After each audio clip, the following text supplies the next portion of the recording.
Hi, I'm Billy Mitchell with FedScoop TV. Today I'm here with Curt Aubley, the VP and CTO of the Data Center Group at Intel. How are you doing today, Curt? Outstanding. How are you doing today, Billy? Doing great. Great to have you here.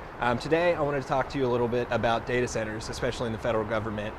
And the first topic I had is, what is the state of data centers in federal government? What's that like right now? So for the state of where we are today, I think there's been several initiatives in the government, from the Federal Data Center Consolidation Act and now the Cloud First policy that has really improved the state of the data centers in the federal market.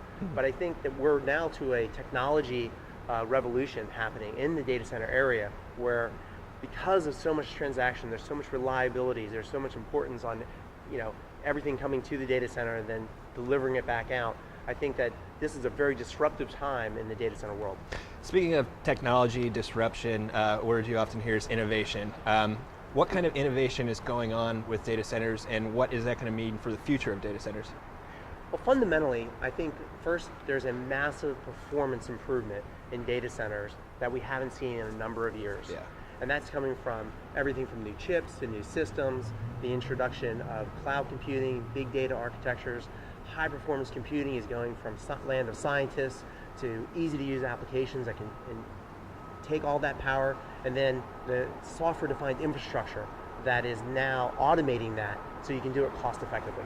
Yeah, and speaking of the cloud, one of the big things this past year has been security breaches, and anytime you talk about cloud, you worry about that security.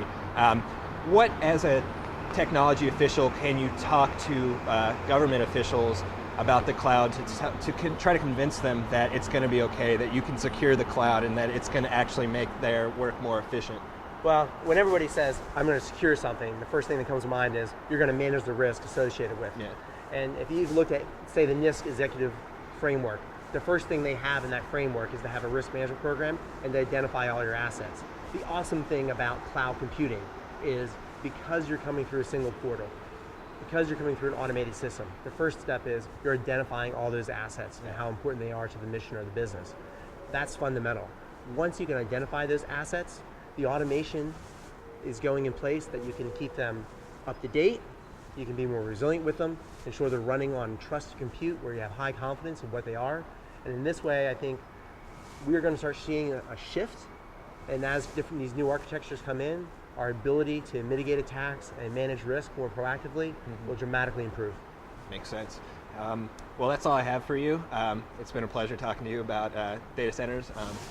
And I'm Billy Mitchell. Thanks for watching.